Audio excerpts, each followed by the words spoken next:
সালমান শাহর স্ত্রী সামিরার মতো জঘন্য ষড়যন্ত্রে লিপ্ত হচ্ছেন অপু বিশ্বাস। অপু চেয়েছিল সামিরের মতো শাকিব খানকে শেষ করে দিতে। শাকিব খানের ক্ষতিতে অপু বিশ্বাস আত্মতৃপ্তি পায়। আপনারা অনেকে ভাবতেছেন যে আপনি এতদিন বুবলির কথা বললেন। আমি বলেছি ভাই, মানুষ ভুল পথে থাকতে পারে, আমি ছিলাম। আমি দেখেছি, প্রত্যেকটা পয়েন্ট আমি নোট করে দেখেছি। সামিরা যেমন সালমানকে দুনিয়া থেকে সরিয়ে দিয়েছিল, অপু বিশ্বাসও আপনি শাকিব আগে খানকে আমাকে সরিয়ে একটা দেওয়ার কথা চেষ্টা বলেন করেছেন, কিন্তু ভাই, বারবার ব্যর্থ আপনার কি হয়েছে। জন্মের কিন্তু ঠিক আছে তো? শাকিব খানের ক্ষতি হলে, শাকিব খানের একটা জন্মের সমস্যা ঠিক হলে আছে সেটা একটু অপু আগে বিশ্বাস ভালো খুব করে দেখে নেবেন যে স্যাটিসফ্যাকশন আপনার পায়। জন্মের ঠিক আছে কিনা। এটা সত্য। সামিরার মতো জঘন্য কারণ ষড়যন্ত্রে এই লিপ্ত অপু কথাগুলো শাকিব আজকে খানকে ধ্বংস কদিন করার আগে জন্য। বুবলি ভক্তরা, পরকীয়ানির ভক্তরা বলতো সোশ্যাল মিডিয়ায় যে সালমান শাহ বইয়ের মতোই অপু বিশ্বাস। অপু বিশ্বাসের জন্য শাকিব খান ধ্বংস হয়েছে, অপু বিশ্বাসের জন্য অপু বিশ্বাস বুবলিকে হত্যা করতে চেয়েছে, এগুলো ওরা বলতো। ওদেরটা গায়ে লাগতো না, কারণ জানতাম ওরা তো এই ধরনের, এই কোয়ালিটির, ওদেরটা গায়ে লাগতো না। কিন্তু আপনি যখন কথাগুলো বলছেন না, তখন ভাবছি এটা নিয়ে একটু কথা না বললে হয় না। শুনুন, দু মুখে সব পোল্ট্রি মাছ দেখেছি, কিন্তু এত তাড়াতাড়ি মানে আপনার তো মানে আপনি যে মৌয়া সুলতানাকে ফেল করে গেছেন। মৌয়া সুলতানা তো একটা মানে ধোকা খেয়ে কষ্টের জন্য পোল্ট্রিবাজি নিয়েছে। ওর দোকানের জন্য অপুকে ডেকেছিল, অপু যায়নি কষ্টে, তাই অপু বুবলিবাজি হয়ে গেছে। কিন্তু আপনারে বলি ভাই, আপনার কি কোনো মনুষ্যত্ব জ্ঞান বলে নাই? যে বুবলিরে 2 দিন আগেও যে বুবলিরে কি নোংরা রেন্ডি, তারপরে প্রস্তুত, অনেক কিছু বললেন, অনেক কিছু মানে এত নোংরা নোংরা গালাগাল দিয়েছেন, যেটা আমরা বুবলিকে নিয়ে, আমিও নেগেটিভ ভিডিও বানাই, আমরাও এত নোংরা নোংরা গালাগাল দিইনি যেটা আপনি যতটা বুবলিকে গালাগাল দিয়ে ভিডিও বানিয়েছেন। এখন সেইখানে আপনি বুবলির ভক্ত হয়ে এখন অপুকে নিয়ে ভিডিও বানাচ্ছেন, তো বানাচ্ছেন ঠিক আছে, আপনার ব্যক্তিগত ব্যাপার বানাচ্ছেন বানান। কিন্তু আপনাদের কি লজ্জা মানে ইয়ে কাটা গেছে যে আপনি আগে বুবলিকে যে কথাগুলো বলতেন, এখন সেম টু সেম কথাগুলো আপনি অপু বিশ্বাসকে বলেন? হ্যাঁ, এই জন্য বললাম আপনাকে জন্মের ঠিক আছে ভাই। এই সমস্ত কারা হয় জানেন? এই সমস্ত কারা করে জানেন? যাদের জন্মের ঠিক নেই, যাদের বাবার ঠিক নেই, তারা হচ্ছে এই কাজগুলো করে। তারা আজকে এর ভক্ত হয়, কালকে ওর ভক্ত হয়। বুঝলেন? তো আপনাকে বলি, আপনার মনে হয় জন্মের কোনো প্রবলেম আছে, আপনার মাকে না জিজ্ঞাসা করবেন যে আপনার মানে মানে আপনি প্রকৃত কার ছেলে, বা আপনার জন্মের ঠিক মানে কোথায় হয়েছিল, এগুলো একটু ঠিকঠাকভাবে জন্মের ঠিক গোষ্ঠীটা জানবেন। নাহলে এটা প্রবলেমে পড়ে যাবেন। কারণ আজকে আপনি অপুকে নেগেটিভিটি ছড়াচ্ছেন, বুবলিকে ভালো বলছেন, কালকে দেখা যাবে আপনি অপু বুবলি দুজনকে খারাপ বানিয়ে আবার আরেকজনকে ধরেছেন। মানে এগুলো তো কি বলুন তো, মানে এগুলো হচ্ছে নোংরাটা, মানে ফ্যামিলি ব্যাকগ্রাউন্ড চলে আসে, মানে পরিচয় চলে আসবে। আমি কি ধরনের, আমি যেমন 12 ভাতারি মাল, নোংরা মাল, তেমন আমি সেই ধরনেরই চলি। তো আপনি যে আলটিমেটলি বুবলি ভক্ত, সেটা তো আপনি প্রমাণ করে দিয়েছেন যে আপনি হচ্ছে বুবলি ভক্ত। মানে আপনি তো 12 ভাতারি মাল, বুবলি ভক্ত। বুবলি ভক্তরা হয় 12 ভাতারি মাল। আজ এই করে, আজ কাল তাই করে, মানে 12 ভাতারি পরকীয়া রানী যেটাকে বলা হয়। তো যাই হোক, মানে আপনাকে কি বলবো, এতদিন ধরে আপনি আপনার ভিডিও দেখেছি অপু বিশ্বাসের পক্ষ হয়ে, এখন হঠাৎ করে যখন অপু বিশ্বাসের বিপক্ষে ভিডিওগুলো দেখছি না, তখন ভাবছি যে আপনার মানে কি বলা যায়, মানে ইয়ে মৌ সুলতানাকে তো নাম দিয়েছিলাম পোল্ট্রি বাজ, তাও একটু লেভেল ছিল, কিন্তু আপনার তো কোনো লেভেল নেই রে ভাই।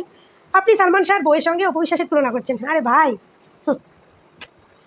কিছু কিছু মানুষজাত নোংরা হয়, খারাপ হয় দেখেছি, মানে শুনেছি কিন্তু দেখিনি।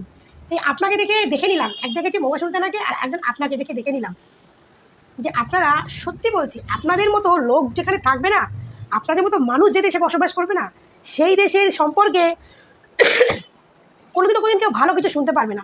আপনাদের মতো লোকেরা যার ভক্ত হবে না, সে সমস্ত নায়িকাদেরও লেভেলটা ওরকম হয়ে যাবে। এই যে অপু বিশ্বাসকে নিয়ে কয়েকজন বাজে কিছু বলতো, সেগুলো আপনাদের মতো এই 12 ভাতারি ভক্তদের জন্য বলতো, বুঝেছেন? তো যাই হোক, 12 ভাতারি মাল বেশি দিন না থাকাই ভালো।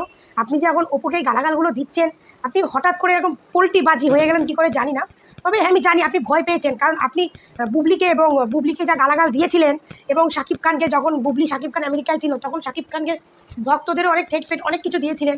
তো আমার মনে হয় আপনি কোনো বড় কারো কাছ থেকে এমন মানে গুতানি খাইছেন, যার জন্য সে আপনাকে বুবলি ভক্ত হইতে বাধ্য করছে, বা আপনি অপুকে ছেড়ে কোনো কারণে, যে কোনো কারণে আপনি হয়ে গেছেন। তো সেটা যাই হোক, আপনার ব্যক্তিগত ব্যাপার। কিন্তু ভাই, আপনি অপু বিশ্বাসকে বাজে বলছেন, মানে বাজে ভিডিও করছেন, ঠিক আছে, কিন্তু ওভার কিছু করবেন না, যেগুলো আমাদের মানে আমরা নিতে পারবো না। ওভার কিছু করবেন না। শুনুন, পয়সার জন্য মানছি আপনার সংসার চালাতে হবে, সংসার চালানোর জন্য আপনার ইনকাম করতে হবে। ইনকাম করতে গেলে আপনার অপু বিশ্বাসকে নিয়ে ভিডিও বানাতেই হবে, সে নেগেটিভ বলুন আর পজিটিভ বলুন। তো সেটা বানাচ্ছেন, বানান, কিন্তু ওভার কিছু করবেন না, যে আপনার মানে কি বলবো, আপনার যে চ্যানেলটায় কাজ করছেন, চ্যানেলটাই খারাপ হয়ে যায়। ওভার কিছু করবেন না, যা কিছু করবেন লিমিটেড করবেন। আমরাও ভিডিও বানাই, আমরাও কথা বলি, কিন্তু এমন কোনো কথা বলবেন না যাতে আপনি যদি বুবলি ভক্ত হয়ে থাকেন, তো অপু ভক্ত তো আছে প্রচুর, কোটি কোটি, সেটা মাথায় রাখবেন। কোন ভক্ত কোথা থেকে কী করে দেবে, এটুকু চিন্তা ভাবনা নিয়ে চলবেন। আপনি তো আবার ক্যামেরার মধ্যে আবার লোকের থ্রেট দিতে খুব ভালোবাসেন, লোকে ভয় পান, অনেক কিছু করেন।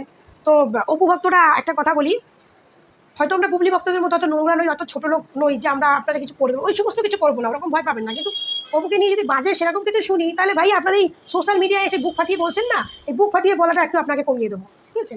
সে যেখান থেকে যেভাবেই পারি সেই বুক ফাটিয়ে বলা, এই অপবিশ্বাসকে নিয়ে নোংরা নোংরা কথা বলা, বুক উঁচু করে বলা, এগুলো কিন্তু বন্ধ করে দেবো। তাই বললাম, যেটা করবেন ভেবেচিন্তে বলবেন, যেটা করবেন ভেবেচিন্তে করবেন, এটুকু মাথায় নিয়ে কাজ করবেন। যেহেতু এতদিন অপবিশ্বাসকে নিয়ে ভিডিও বানাতেন, তাই আর বেশি গালাগাল দিলাম না এর থেকে। তো নেক্সট টাইম অপবিশ্বাসকে নিয়ে নোংরা কথা যদি বলেন না ভাইয়া, সত্যি বলছি, এই যে আজকে 12 ভাতারি বেজম্মা এগুলো বললাম, এরপরে এমন এমন গালাগাল শুনবেন যে তখন আপনার আমার মায়ের দিকে তাকাতে আপনার ঘেন্না করবে। তো এখন থেকে শুধরে যান, বুঝেছেন? এখন থেকে শুধরে যান। আমি মিথ্যা কথা সহ্য করতে পারি না। মিথ্যা কোনো ভিডিও তৈরি করবেন তো সত্যি বলছি, এর রিপ্লাইটা যা পাবেন না, মাকে গালাগাল করতে শুরু করবেন। তো ঠিক শুধরে যান। ভালো থাকবেন, সুস্থ থাকবেন।